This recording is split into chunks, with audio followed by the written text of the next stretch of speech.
Success school of life के इस official YouTube channel पे आपका स्वागत है। आज मैं आपको एक कहानी सुनाने वाला हूँ। चलिए स्टार्ट करते हैं। एक गांव में एक राजा रहता था। उस राजा का एक भी संतान नहीं था, यानी कि उसका एक भी औलाद नहीं था। तो उसने सोचा यह साम्राज्य को कौन चलाएगा, मैं सोच रहा हूँ कि इस राज्य में से एक बच्चा गोद ले लेता हूँ। तो उन्होंने सोचा कि मैं गोद लेता हूँ तो मैं किसको गोद लूँ। तो उन्होंने एक मंत्री को बुलाया और बोला इस राज्य में से एक बच्चा मुझे गोद चाहिए, आप इस राज्य में सबसे अच्छा बच्चा देखो। तो उन्होंने पूरा बच्चा को इकट्ठा किया।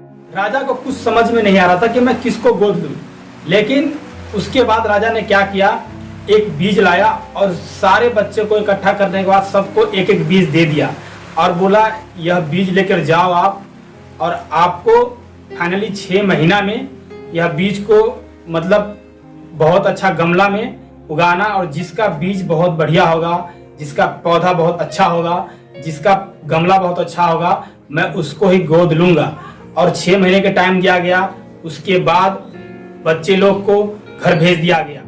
बच्चे लोग ने उस बीज को लेकर गमले में बोया। उसके बाद उन लोगों ने उस पर मेहनत करना स्टार्ट किया और मेहनत करने के बाद सारे बच्चे, जितने बच्चे थे, सबका पौधा अंकुर दे चुका था, लेकिन एक बच्चा था जिसका पौधा हुआ ही नहीं। वो बहुत परेशान था कि मेरा पौधा क्यों नहीं हो रहा है।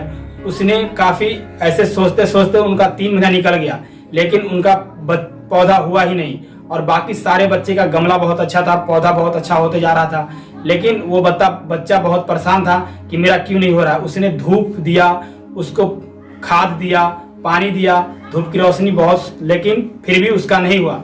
फाइनली 6 महीना बीतने के बाद सारे बच्चों को एक बार इकट्ठा किया गया। फिर उसमें राजा ने सब बच्चे को एक एक करके बारीकी से पौधा को देखा, लेकिन अचानक उसके पे नजर पड़ी तो उसका पौधा था ही नहीं। तो उससे पूछा आपका पौधा क्यों नहीं हुआ।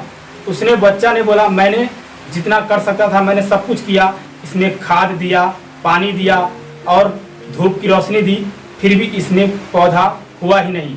तो उस राजा ने सोचा और सब बच्चे को बोला कि फाइनली जो मैं बीज दिया था आप लोगों को उगाने के लिए पौधा, राजा ने कहा कि ये सारे बीज बजट थे और इसमें से एक भी पौधा नहीं निकलता। इसमें सिर्फ आपने एक ईमानदारी से मेहनत किया है, बाकी और लोग नहीं किए हैं, इसलिए मैं आपको ही गोद लूंगा। दोस्तों, ईमानदार होना कितना जरूरी है इस कहानी से आप समझ सकते हैं। इसलिए आप ईमानदार रहेंगे तो आप किसी भी फील्ड में सक्सेसफुल हो पाएंगे। इसलिए आपको ईमानदार अगर है भी और रहेंगे भी तो मान लीजिए कि आपको किसी चीज में रिजल्ट नहीं मिलता है, लेकिन बाद में जरूर मिलेगा। इसलिए आप ईमानदार रहें और ऐसे ही कहानी सुनने के लिए बने रहे हमारे यूट्यूब चैनल पे। वीडियो को अच्छा लगा तो लाइक शेयर सब्सक्राइब करें। Thanks a lot.